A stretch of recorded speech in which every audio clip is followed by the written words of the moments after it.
ஜெப ஆவி ஊற்றுமையா. ஜெபிக்கணும் ஜெபிக்கணுமே. விண்ணப்ப ஜெபம் ஸ்தோத்திர பலி. விண்ணப்ப ஜெபம் எந்நேரமோ நான் ஏறெடுக்கணும். எந்நேரமோ நான் ஏறெடுக்கணும். ஜெப ஆவி ஊற்றுமையா. ஜெபிக்கணும் ஜெபிக்கணும். என் நாமம் தரிக்கப்பட்ட என் ஜனங்கள் தங்களை தாழ்த்தி தாழ்மையோடு நம்ம நடந்து கொள்வோம்.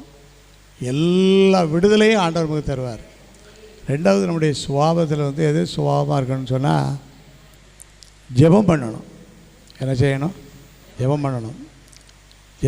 ஜெபிக்கிற எண்ணங்கள் வீட்டில் ஒரு மாதிரி ஒரு சூழ்நிலை இருந்தாலும் நம்ம அந்த சூழ்நிலையில் நம்ம சோர்ந்துடாதபடிக்கு அந்த சூழ்நிலையை ஆண்டவரே பார்த்துக்காரோ, ஆண்டவரே பார்த்துக்காரோ, ஆண்டவரே பார்த்துக்காரோ, ஆண்டவரே நீங்கள் பதில் செய்யுங்க, நீங்கள் பதில் சொல்லுங்கள், நீங்கள் பதில் சொல்லுங்கள், என்னால் முடியாது அப்படின்னு சொல்லி அந்த ஜெப சிந்தைக்குள்ளே வரும்போது அதுக்கும் பெரிய அற்புதமான பதிலை கட்டாயம் ஆண்டவர் நமக்கு தருவார். அப்போ முதலாவது ஆண்டவருடைய பிள்ளைகளுக்கு இருக்கக்கூடிய சுபாவம் என்னென்னா தாழ்மை.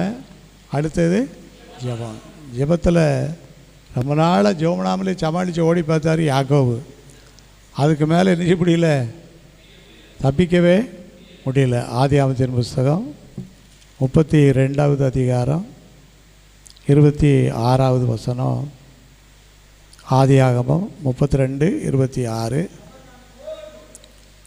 அவர் நான் போகட்டும் பொழுது விடுகிறது என்றார். அதற்கு அவன் நீர் என்னை ஆசீர்வாதத்தால் ஒழிய உண்மை நான். அதான் என்னது ஊக்கமான ஜெபம். அது வரைக்கும் சமாளித்து பார்த்தாரு. இதுக்கு மேலே ஜெபம் மணல்லாம் ஒன்றும் முடியாதுங்க அளவில் யாக்கோவுடைய சூழ்நிலை வந்துச்சு.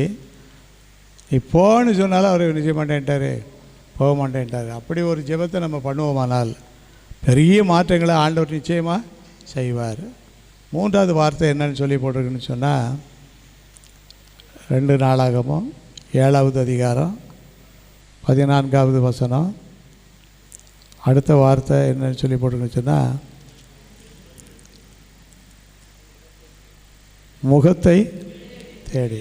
ஆண்டவருடைய முகத்தை என்ன செய்யணும்? அப்போ ஆண்டவருக்கு ஒரு ஃபோட்டோ வச்சுருவோமா? ஆண்டவர் ஃபோட்டோலாம் நிற்க மாட்டார். அவர் உருவத்தில் கிடையாது, ஆவியாக இருக்கிறார். அப்போ அவருடைய முகத்தை